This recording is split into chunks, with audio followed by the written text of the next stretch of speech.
Sogno di incontrarti nel mio cuore, sogno di incontrarti nel mio cuore, di trovare te, di stare insieme a te, di trovare te, di stare insieme a te, l'unico riferimento del mio andare, l'unico riferimento del mio andare, l'unica ragione. Voy a leerles de la segunda carta a los Corintios, en el capítulo 6, versículo 1. El apóstol, digno ministro de Dios. Como colaboradores suyos os exhortamos también a que no recibáis en vano la gracia de Dios, porque dice: en el tiempo favorable te escuché, y en el día de la salvación te ayudé. Mirad, ahora es el tiempo laborable, ahora es el día de la salvación. A nadie damos motivo alguno de escándalo, para que no sea desacreditado nuestro ministerio, sino que en todo nos acreditemos como ministros de Dios, con mucha paciencia, en tribulaciones, necesidades y angustias, en azotes, en desvelos y ayunos, con pureza, con ciencia, con longanimidad, con bondad en el Espíritu Santo, con caridad sincera, con la palabra de la verdad, con el poder de Dios, mediante las armas de la justicia, en la derecha y en la izquierda, en honra y en deshonra, en calumnia y en buena fama, como impostores, siendo veraces, como desconocidos, siendo bien conocidos, como moribundos, y ya veis que vivimos como castigados, pero no muertos, como tristes, pero siempre alegres, como pobres, pero enriqueciendo a muchos, como quienes nada tienen, aunque poseyéndolo todo. Palabra de Dios. Pues después de contemplar todos estos días con el pesebre y de encontrarnos aquí en este día octavo, nosotros encontramos a misterios como la reflexión de esta noche, en el que dice que el Dios que se quiere hacer hombre para vivir todas esas humillaciones y todo ese desprecio y esa persecución y esa violencia, y en medio de todo eso redimirnos. Y esto es algo absolutamente absurdo para nosotros. En esa divina infancia que absorbe todos estos misterios se encuentra la redención totalmente opuesta a las expectativas humanas, y por eso es un Dios de contradicción, un Dios desestabilizador. Y la reunión nuestra con la fe es una reunión desestabilizadora. Por eso es que en lo absurdo del mundo, en este momento, en esta Navidad, siendo este un país católico, el porcentaje de personas que viven al Dios desestabilizador realmente en el mensaje del pesebre es absolutamente mínimo. La gran mayoría de la gente vive un pesebre pagano, un villancico pagano, una empanada bailable, eso es lo que viven. Y hoy vivimos nosotros la necesidad de no fijarnos en quiénes son los que viven el villancico pagano, sino que nosotros seamos los que contribuimos para reparar por esos, porque eso es lo que hizo el niño. El niño se hizo hombre para vivir en esa carne humana todo el desprecio que se recibe a la verdad, el desprecio que se le recibe al amor, el desprecio que se le recibe al camino, a la salvación.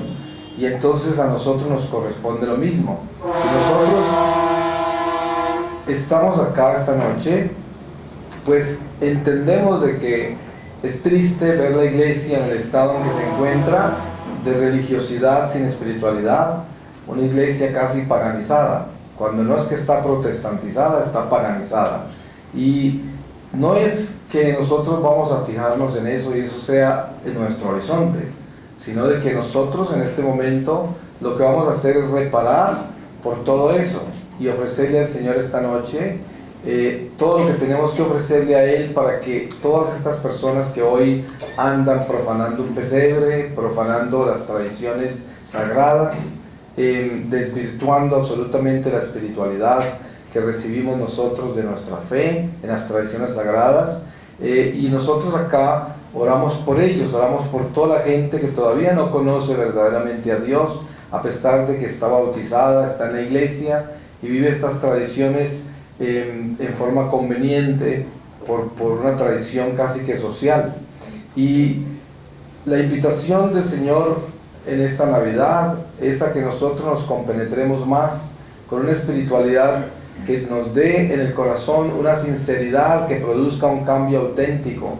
Ese cambio auténtico que nosotros podemos recibir de Dios en la Navidad es simplemente el amor que le debemos al prójimo. Nosotros somos muy prontos a juzgar y estamos siempre persiguiendo a la gente, especialmente dentro de la misma iglesia. Es muy común, porque cada uno reclama un territorio humano y cada uno tiene el escrúpulo de juzgar al otro con esa lupa, con que busca las caídas de los demás para encontrarle sus errores. Pero la realidad del pesebre es que la llamada es hacernos pequeños, hacernos muy humildes y sencillos, y a no preocuparnos del qué dirán y no amparar nuestra fe en la fe de los demás, en la religión de los demás. Nosotros encontramos muy comúnmente en la iglesia hoy un cristianismo milagrero, un cristianismo espectacular, espectáculos religiosos, gente buscando sanación física y prosperidad económica, y esos son los más populares, esos son los que más atraen gente y los que le sacan el dinero a todos los que encuentran, porque todo es la colecta.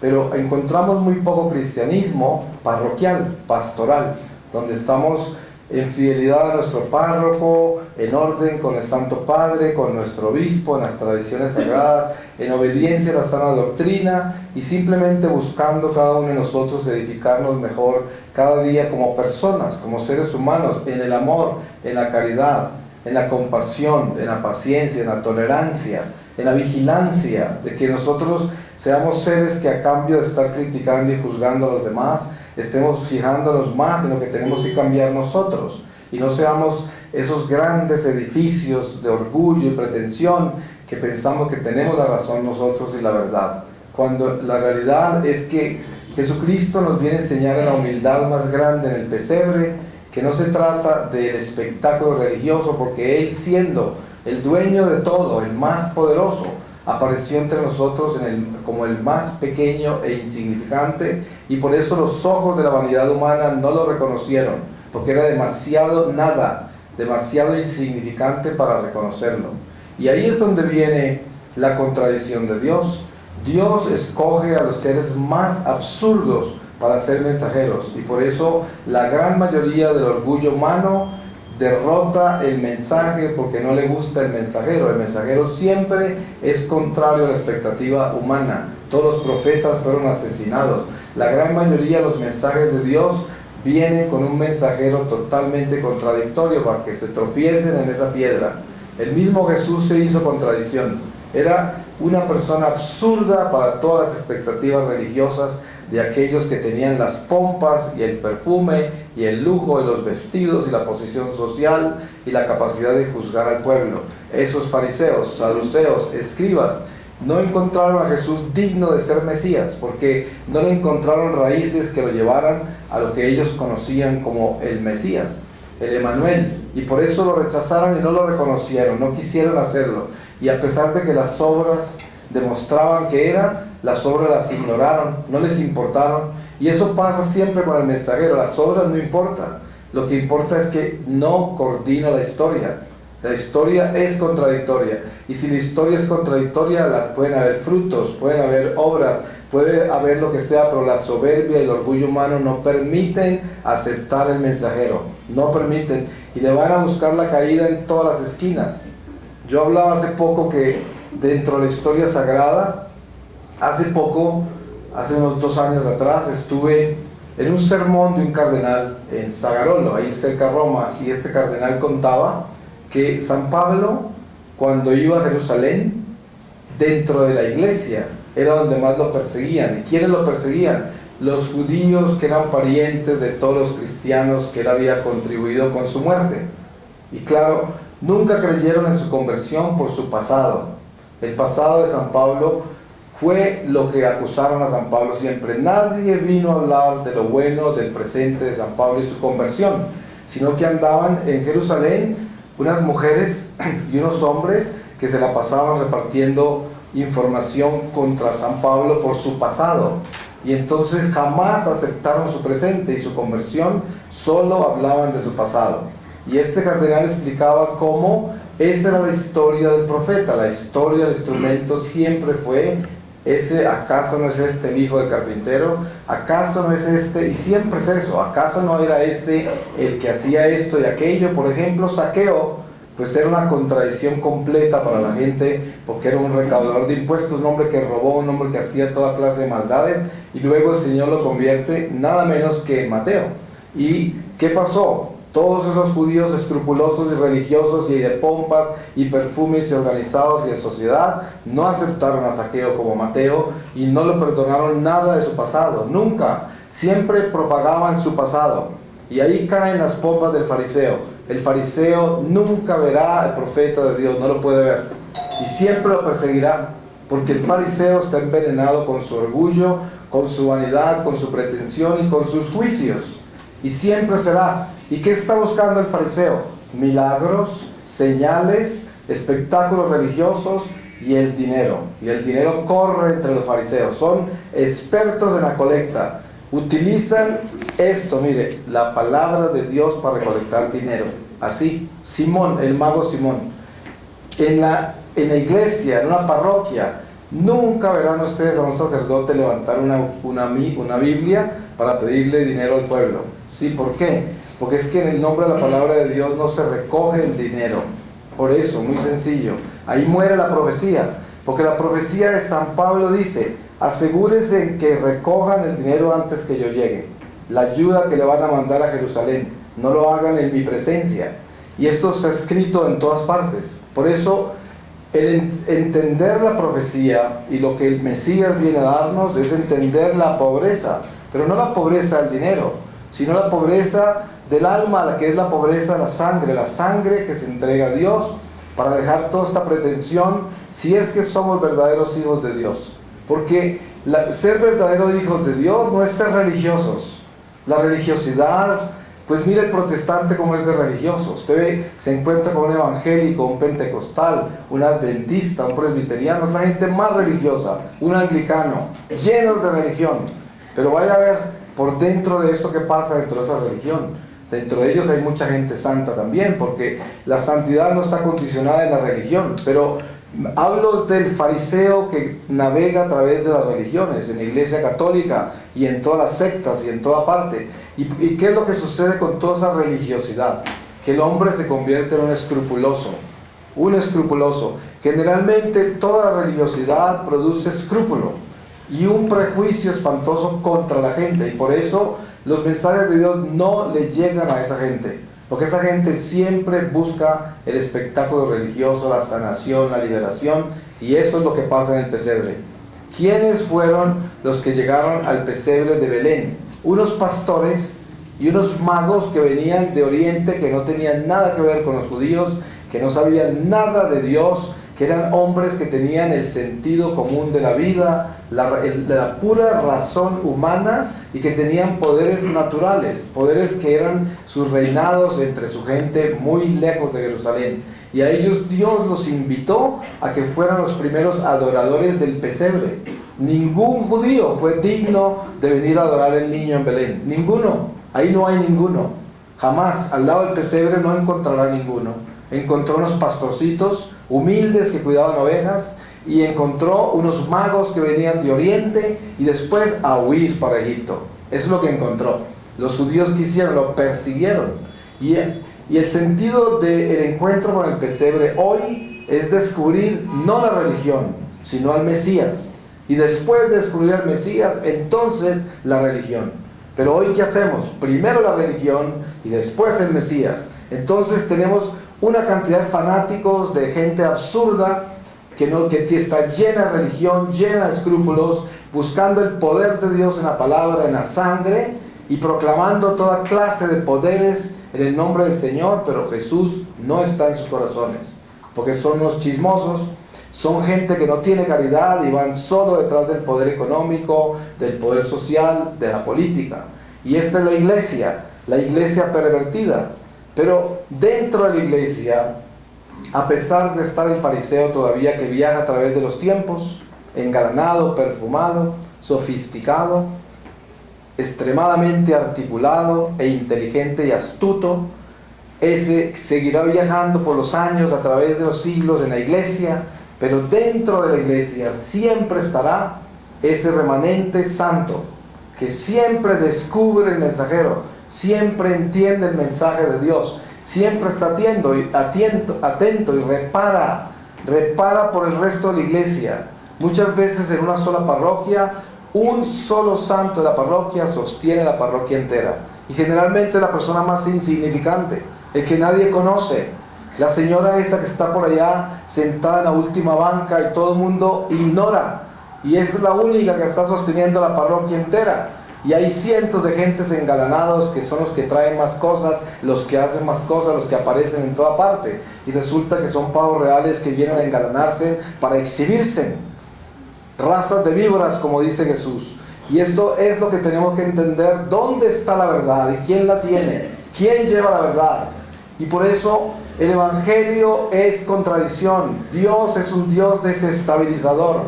El que busque la verdad en las pompas, el que busque la verdad en todas estas situaciones que el hombre busca para tener posición social y política, está perdido. Porque miren que la fe se encuentra en la sencillez del pesebre. Por eso es que Adviento es un llamado al hombre para volverse pequeño, sencillo, para dejar el fariseo que tenemos en el corazón, porque todos nosotros hemos sido o somos todavía fariseos. No hay escapatoria. ¿El fariseo de qué está hecho?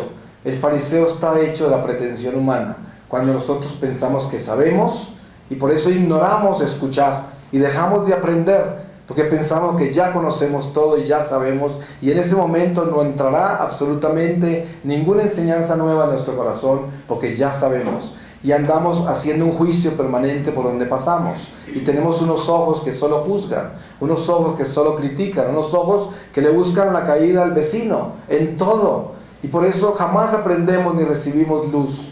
Pero la invitación de Adviento es precisamente a morir a todo ese edificio de pretensiones y llegar a la pequeñez que el Señor nos trae como mensaje.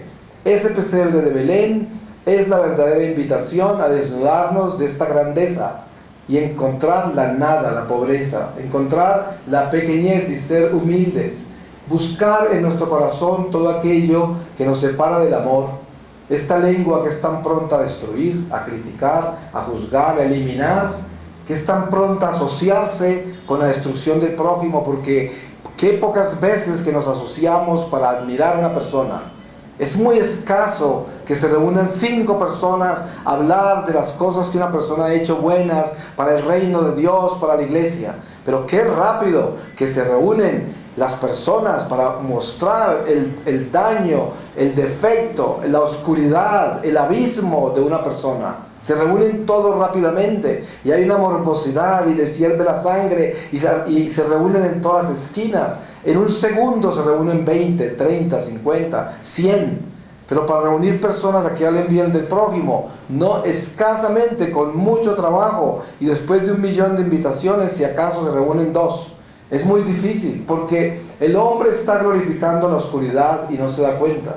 Y por eso Jesús vino a hacer eso, hacerse hombre para que en esa humanidad pudiera recibir todas las humillaciones, las persecuciones, las calumnias, la violencia de la humanidad, el pecado, y ahí se pudiera sanar la humanidad y pudiéramos ser redimidos. Ese es el pesebre, ese es Jesús, ese es el niño. El pesebre es precisamente encontrar esa sencillez, esa nada, esa pequeñez, esa insignificancia, para que nosotros nos demos cuenta cómo nos hemos engrandecido, cómo estamos de inflados, cómo estamos de aumentados, y la necesidad tan grande que tenemos de disminuirnos, de volvernos pequeños, de llegar a ser personas que escuchan, personas que observan, personas que tengan paciencia para el prójimo, para que se den cuenta que en el prójimo, por malo que aparezca ser, hay esperanza. El Señor dice: miren, usted se encuentra un borracho en la calle tirado, que aparentemente su vida está destruida, pero en ese borracho hay algo, y es esto, y es lo más importante de todo: el Señor todavía no ha terminado con él, todavía está ahí, está en ese cuerpo, aunque esté tirado en la calle. Usted se sorprenderá, muchos de esos que usted pasó por encima de ellos, que estaban tirados en la calle aparentemente destruidos, de pronto los va a encontrar en la puerta donde usted va a tener dificultad para entrar. Y van a estar allá de pronto, como pasó con el pobre Pulón. Sí, con el pobre Lázaro, perdón. ¿Qué pasa con ese ejemplo del rico Pulón y el pobre Lázaro? Nos damos cuenta de algo que es muy humano, muy común, y es un ejemplo en el cual nosotros debemos tomar simplemente en el corazón ese mensaje de observar al prójimo no por la condición en la que se encuentra, no por lo que representa, sino observarlo como alma, como un ser que trasciende lo natural. Porque miren que todos nosotros tenemos un don maravilloso, la vida que Dios nos dio, y encima de eso Dios se manifiesta a través de nosotros. Dios se manifiesta a través de todo ser humano. Fíjense en que en el libro de Job está el ejemplo. Al principio se dice que Dios se reúne con sus criaturas y con sus hijos, y entre esos llega Satanás. ¿Y a dónde viene la prueba de Job si no es una conversación entre Dios y Satanás? Entonces, todos estos actos humanos, del bueno y del malo, son un concierto de la pedagogía divina. Y por eso tenemos que tener mucha atención, porque a veces caemos, porque entonces yo soy bueno, estos son malos. Y yo me separo, me divido y me establezco en un territorio que al final es escrupuloso, nada más. Porque ¿sabe qué? El único malo es el que termina en el infierno. Pero, entre tanto, somos pecadores todos, unos más que otros. Pero todos pecadores, y hasta que no terminemos esta jornada de la vida temporal, no podremos decir que este es el malo. Porque miren, el Señor vivió con Judas hasta la última cena, hasta el último momento. Todavía arriba, en el monte donde lo arrestaron, todavía estaba Jesús protegiendo a los mismos romanos que lo fueron a apresar.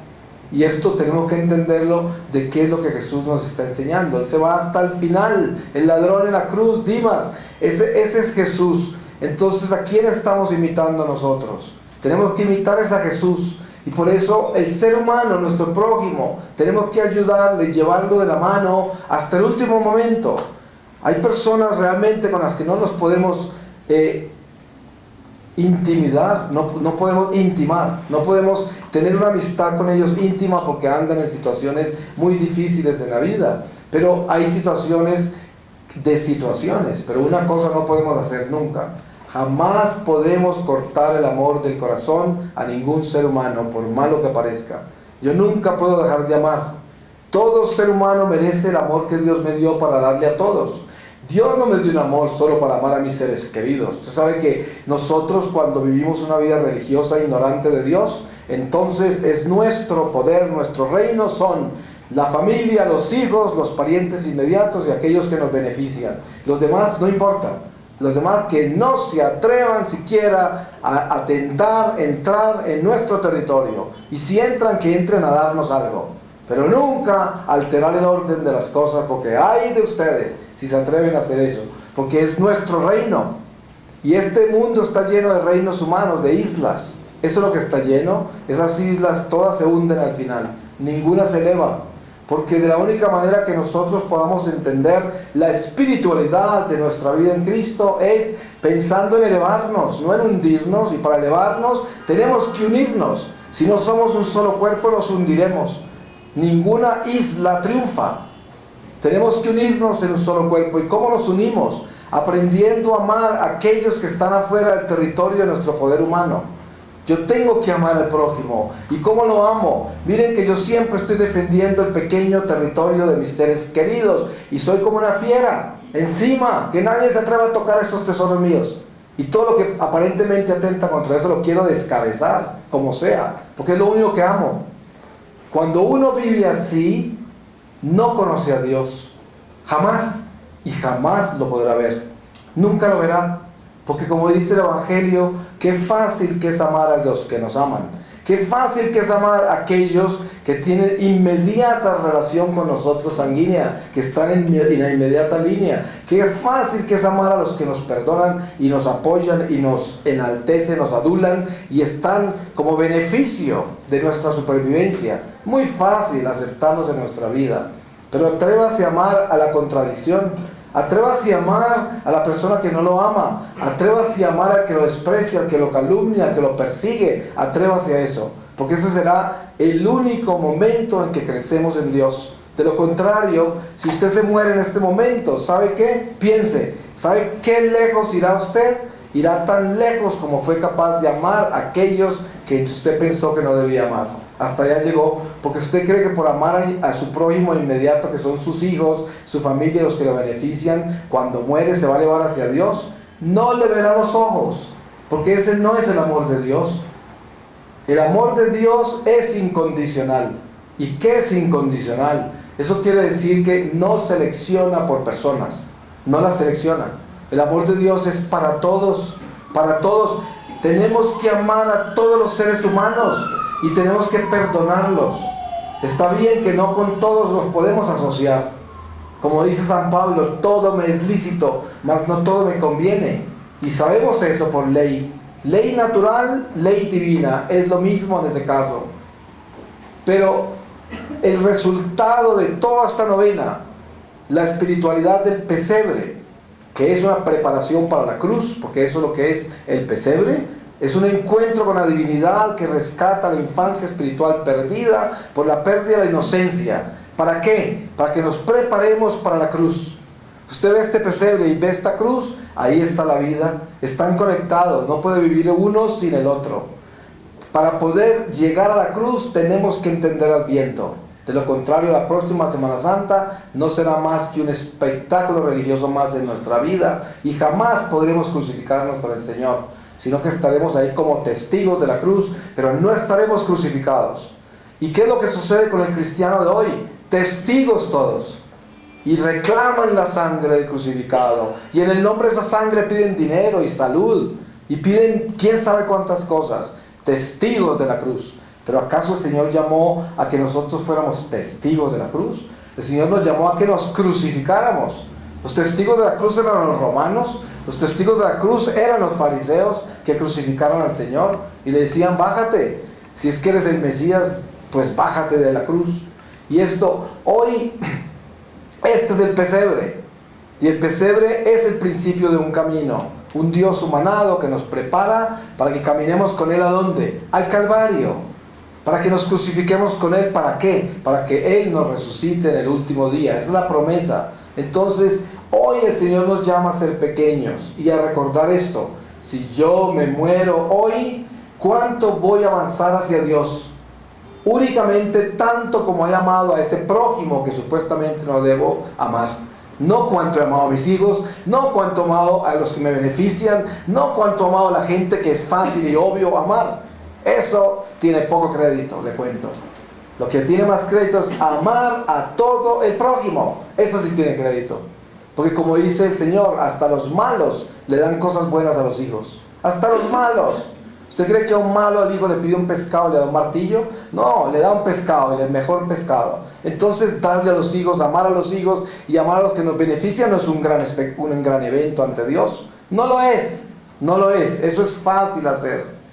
Pero ame al prójimo que no lo conoce. Párese en una esquina y pídale a Dios que lo deje amar a esos extraños que pasan por ahí, que nunca los va a volver, nunca los ha visto antes ni los volverá a ver. Pídale que usted sienta en su corazón por ellos, que usted sepa que esas son almas que pasan por su lado, y así comenzará a aprender a amar y dejará de ser tan chismoso, de juzgar a la gente, de asociarse para destruir la reputación de otro, para estar persiguiendo a los demás simplemente porque los considera que no son dignos de entrar en su aprobación, porque ese es el orgullo humano. De ahí viene la soberbia. Y de ahí se hizo el fariseo, de ahí se hizo la cruz. La cruz está hecha con eso. Así crucificaron a nuestro Señor, con eso. Y por eso ninguno de nosotros debe participar en eso.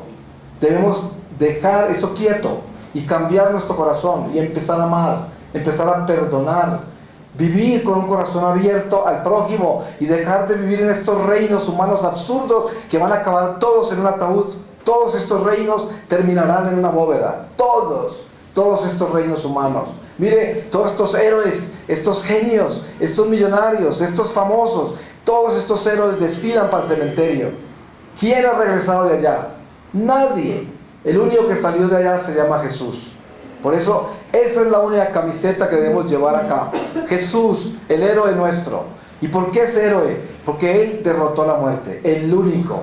Entonces, ¿qué nos ganamos nosotros con elevarnos tanto? Hay gente tan ignorante que está segura que es de mejor familia que otros. Seguro que ustedes conocen gente así de tonta. Yo los veo todo el tiempo. Caminan con el peso de un apellido, parece que llevaran un camión a las espaldas. Y además tienen que hacerle culto a ese apellido todo el tiempo y asegurarse que la gente los respete. ¿Ustedes creen que estas personas verán los ojos de Dios? Nunca verán los ojos del Señor. El día que ustedes sientan mejor que otro ser humano, jamás verá a Dios. No lo podrá ver. Jamás lo podrá ver. Es tan sencillo como eso. Entonces, hoy tenemos que entender cuál es el llamado del pesebre. El llamado del pesebre es precisamente a darnos cuenta que somos miseria, seres humanos, que somos nada. El burrito.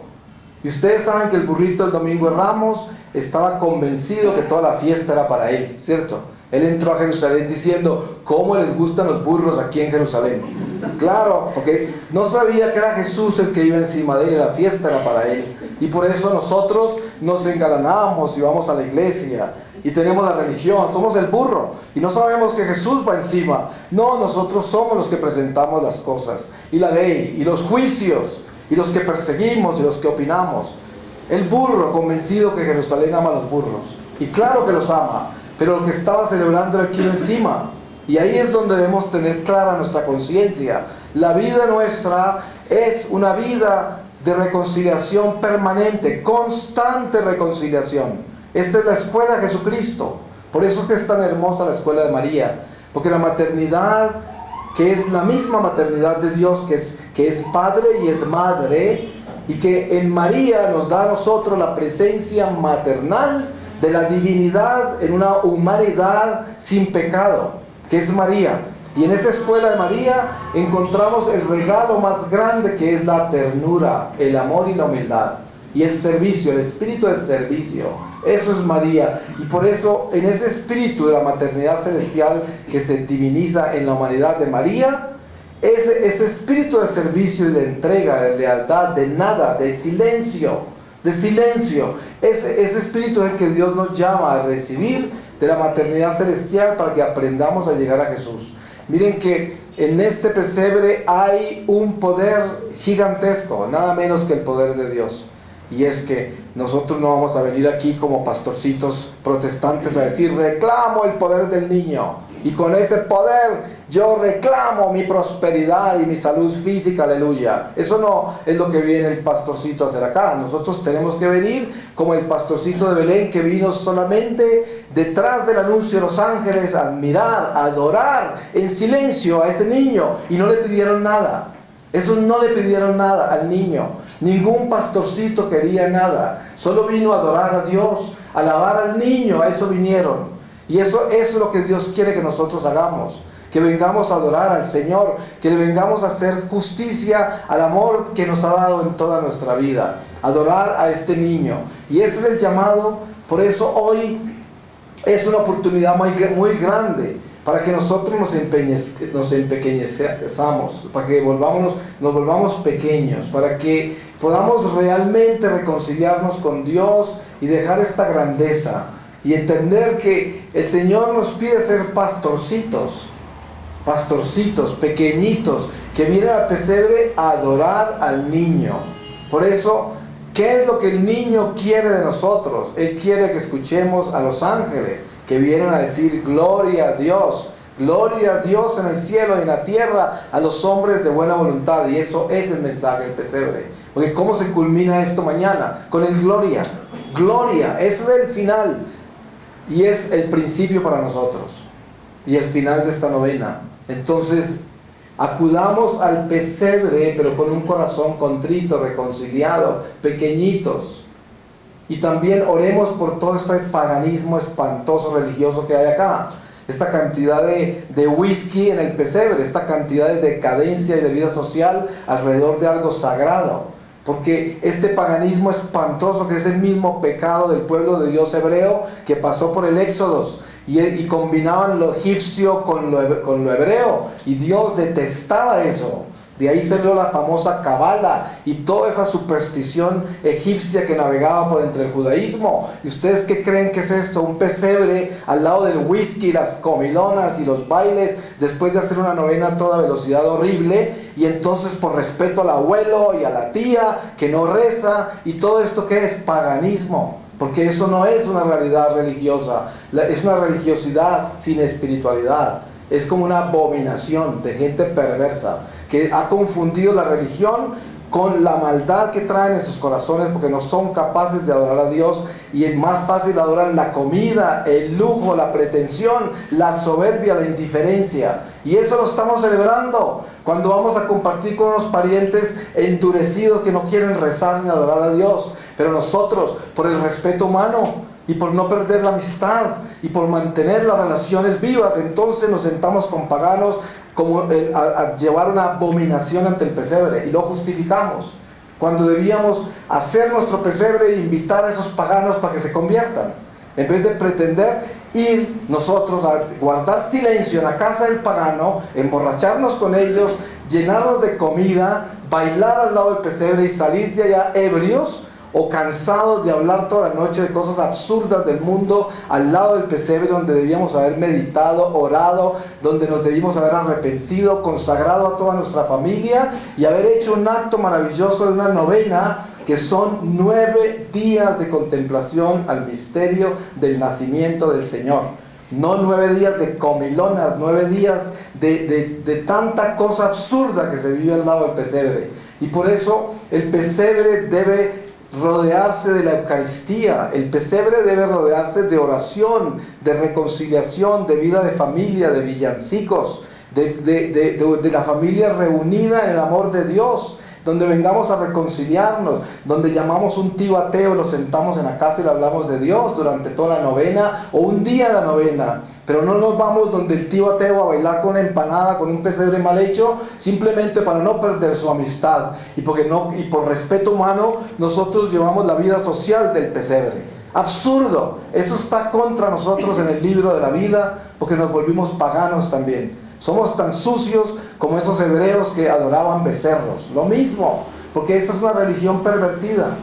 Y la gente llama esto, este sermón, ¿sabe cómo lo llama? Fanaticismo. Así es, porque todo lo que es de Dios y va estrictamente sobre la ley y no negocia y va por un solo camino, es fanaticismo en este mundo perverso en que vivimos hoy. El mundo de la mediocridad, el mundo de las teologías modernas, el mundo de una religiosidad perversa que solo busca el beneficio económico y las cosas temporales. Entonces, hoy en este 8º día de novena, nosotros tenemos que adentrarnos mucho más en la realidad de la pequeñez del Mesías. Pues es importante descubrir que el Señor nos llama a nosotros a vivir una experiencia de Dios que está relacionada con esa pequeñez del pesebre, de verdad. Y esa pequeñez del pesebre es: Jesús nos llama a ser como niños para entrar al reino de Dios. Nos llama a eso. ¿Y cómo podemos nosotros ser como niños? Mídanse con los niños, mídanse con los niños. Usted mira a un niño y ahí puede medir su corazón. Hay gente que pretende ser santísima y no se resiste a un niño. Y cuando miran a un niño, los niños lloran de susto. Salen corriendo, porque ahí hay un neurótico, un histérico, una persona sin paciencia, sin compasión, un orgulloso, un pretencioso que tiene permiso para asustar a los niños. Eso es lo que es. Pero cuando nosotros queremos entender qué es lo que Dios nos está llamando a hacer, Dios nos está llamando a ser dóciles, a ser amables, a ser cariñosos, compasivos, que seamos un ungüento, una unción para la humanidad, que cuando uno pase, yo hoy estaba dando un retiro de comunidad a las mujeres de la comunidad y les decía, ¿saben qué? La mujer es la alegría de la casa, la maternidad. Les hablaba, muchas veces yo en los aeropuertos termino porque hay problemas con el tiempo y a veces paso 7, 8, 10 horas en un aeropuerto y ya las personas que somos los pasajeros de ese avión, que estamos caminando por todo ese aeropuerto, ya nos conocemos y ya como que somos una familia temporal. Y a veces una mujer se convierte en la mamá de todo el avión y esa señora se encarga de hacer de todo y es una mujer con una sonrisa así que se vuelve madre para todos. Y es increíble como yo he visto esas madres. Pero esa es María, esa es la Virgen María, una madre alegre, que no quiere que la sirvan, que la admiren, que la aplaudan, que la contemplen, que la tengan en un pedestal, sino que quiere servir, amar, un vientre de amor. Por eso le dieron un vientre para procrear en él, un vientre que está lleno del amor de Dios, y es madre. No hay cosa más poderosa que la sonrisa de una mujer. Yo les decía, usted coloca un hombre aquí y una mujer al lado, y ese hombre está amargado, con una cara horrible, pero si la mujer está alegre, nadie se da cuenta que hay un hombre amargado al lado. Pero si usted pone un hombre alegre, jubiloso, con una mujer amargada al lado, nadie ve la alegría de ese hombre, solo ven la amargura de esa mujer. ¿Por qué razón? Porque la mujer es madre, está llamada a amar, es la luz. Fíjese que unos fueron apóstoles y otros madres, y las madres fueron llamadas para dar la alegría, el cariño, la compasión. No hay cosa más espantosa que una mujer chismosa, una mujer amargada, una mujer vanidosa y una mujer que vive con esa lengua destruyendo a la gente. Esa es la perdición. Lo contrario a María es la prostitución del ser humano. Pero no hay cosa más hermosa que una mujer buena, una mujer que busca la santidad, una mujer que ama a Jesús, una mujer que imita a Jesús. Y dense en cuenta que hay más mujeres que hombres en la iglesia. No todas son santas, porque con la misma velocidad que una mujer ama tan rápido por tener vientre, con esa misma velocidad odia y se venga. Sí, porque como decía Shakespeare, no hay un aguijón más peligroso que el de una mujer, ¿no? Pero al mismo tiempo, la mujer tiene ese don maravilloso de tener un vientre y puede amar de una manera que nadie se la puede imaginar. Y por eso la invitación del pesebre en María, que está aquí con este bebé, es a que las mujeres sean madres, para que traigan alegría a este mundo oscuro, y dejen de quejarse, y dejen de lamentarse, y dejen de buscar ser amadas, y dedíquense a hacer el trabajo que Dios las llamó a hacer, a amar, a ser madres. ¿Y los hombres a qué? A ser hombres que apoyan la iglesia con su testimonio de amor y de compasión, de trabajo abnegado, sin buscar más beneficio que la salvación del alma. Y eso realmente es el evangelio. Lo demás es basura. Todo lo demás es basura. Eso no pertenece al evangelio. Entonces, ¿qué nos ganamos nosotros por alcanzar toda clase de metas temporales cuando la mujer es una amargada y el hombre es un egoísta y soberbio? Son dos personas muertas, esos nunca resucitarán, nunca verán a Dios. Hoy es el llamado, Dios nos llama en el pesebre, ¿a qué? A que resucitemos. Porque estamos muertos en muchas cosas y tenemos que salir de la tumba. Y de esa tumba no salimos sino con una conversión verdadera. Y tenemos que ser valientes. Tenemos que ser valientes y reconocer nuestra maldad. No hay cosa más hermosa que un pecador arrepentido de verdad. No hay nada más grande. Es la alegría del cielo, es la alegría de la humanidad, porque hay una persona ahí que agacha la cabeza. Usted sabe, cuando usted ha conocido a una persona orgullosa, pretenciosa, llena de sí mismo, que lo único que ha hecho es dañar al prójimo, que es una persona horrible de peligrosa en todo sentido, y un día agacha su cabeza y reconoce su pecado, esa persona de la noche a la mañana se convierte en la más hermosa. Por eso es que la conversión del Evangelio, de todos los personajes del Evangelio es maravillosa. La conversión de San Pablo, de María Magdalena, de Zaqueo, de cada uno. Esas conversiones son columnas gigantescas de la iglesia, inmensas, y todas son conversiones de pecadores horribles, de gente que era mala, de gente que era perversa. Y ahí es donde están las columnas de la luz de la iglesia. No están en aquellos que sudaban agua bendita por ahí en una esquina, sino en aquellos que andaban perdidos en la oscuridad por allá y rescató el Señor. No todos los santos tienen esa historia, pero hay grandes columnas de la iglesia hechas de eso. Y por eso, hoy que estamos acá reunidos nosotros como pecadores, pues debemos aprovechar esta oportunidad del pesebre para que le pidamos misericordia a Dios. Y le digamos: Señor, haznos pequeños y ayúdanos a tener la ternura de los niños. Ayúdanos a tener estos ojos que puedan mirar a un niño. Nosotros tenemos que reparar la imagen que tenemos de la humanidad, porque tantas heridas que tenemos por la vida que hemos vivido nos ha dañado la imagen del prójimo, y lo tenemos seleccionado de acuerdo a nuestra historia. Y hay personas, yo me acuerdo que cuando yo tenía 6 años, un pelirrojo me dio una patada en la escuela. Y toda la vida tuve odio contra los pelirrojos y todos eran inocentes de la patada que me dio el otro. Pero toda la vida tuve prevención con ellos y siempre los evitaba, no me sentaba al lado de ellos, no tenía negocios con ellos y no sabía que era un problema que tenía desde niño. Y cuando yo me convertí, ya tenía 47 años cuando el Señor me rescató, 49 cuando empecé mi vida misionera, y un día de misionero estaba en un pueblito muy humilde. Y en ese pueblito, en una iglesia, el Señor me mostró un pelirrojo, salió un sacerdote pelirrojo, inmediatamente me recogí.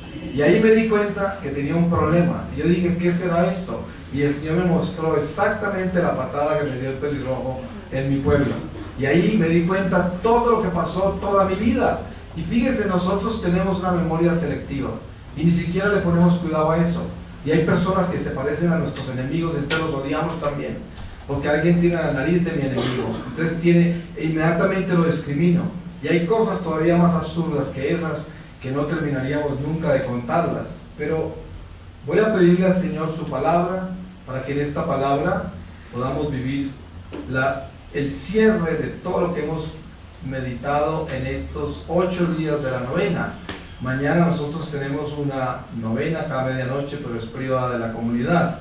Y por eso pues le damos gracias a Dios por estos 8 días que hemos compartido juntos con todos ustedes, con la mayoría de ustedes. Y les voy a leer del libro de las Lamentaciones, en el capítulo 1, desde el versículo 1, y dice así: Jerusalén desolada, ay, qué solitaria yace la ciudad tan populosa, quedó como una viuda. La grande entre las naciones, la princesa de las regiones, está sometida a servidumbre. Llora y llora por la noche, lágrimas por sus mejillas. No tiene quien la consuele entre todos sus amantes. Todos sus amigos la engañaron, se volvieron enemigos. Desterrada está Judá, afligida y en completa servidumbre. Habita entre las naciones, pero no encuentra descanso. Todos sus perseguidores la atraparon en medio de las angustias. Los caminos de Sión están de luto, pues nadie viene a las fiestas. Todas sus puertas están destruidas, sus sacerdotes sollozando, sus doncellas afligidas, y ella misma en amargura. Sus adversarios la dominan, sus enemigos prosperan, porque el Señor la afligió, pues son muchos sus pecados. Sus niños se marcharon cautivos del opresor, de la hija de Sión desapareció toda su hermosura. Sus príncipes son como siervos que no encuentran pastos y caminan sin fuerzas ante su perseguidor. Jerusalén recuerda sus días de miseria y vida errante, todos los tesoros que tenía desde antiguo, cuando su pueblo cayó en manos del opresor, sin tener quien le auxiliara. Los opresores la contemplaban burlándose de su ruina. Pecó y pecó Jerusalén, por eso ha quedado impura. ¿Cuántos la honraban la desprecian? Porque vieron su desnudez, mientras ella gime vuelta de espaldas. Su inmundicia está en sus faldas. No pensaba en sus postrimerías.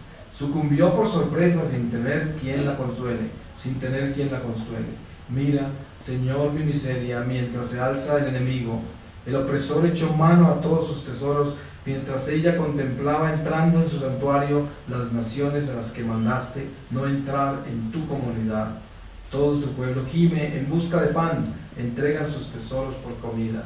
Palabra de Dios. Gracias, Señor. Pues pidamos al Señor que estas lamentaciones sean parte de lo que Jesús vino a hacer, que es vivir toda esta lamentación de la vida humana, de tanto pecado, para que este niño que absorbe todo ese pecado para salvarnos, nos enseñe a nosotros que toda esta miseria que nos rodea en el mundo, de la cual muchos de nosotros hemos sido parte activa antes, que en esta noche le encontremos consuelo al corazón de Jesús, al Inmaculado Corazón de María, por el cambio que le vamos a traer a nuestro corazón, por las reflexiones profundas que haremos de nuestra vida. Cuando nosotros damos un alto al camino y contemplamos dentro de nuestro corazón todo lo que tenemos que cambiar, se alegra el cielo y bendecimos la iglesia, bendecimos la familia, bendecimos a toda la humanidad, porque ese cambio interior es el que cambia el mundo, nada más lo puede cambiar.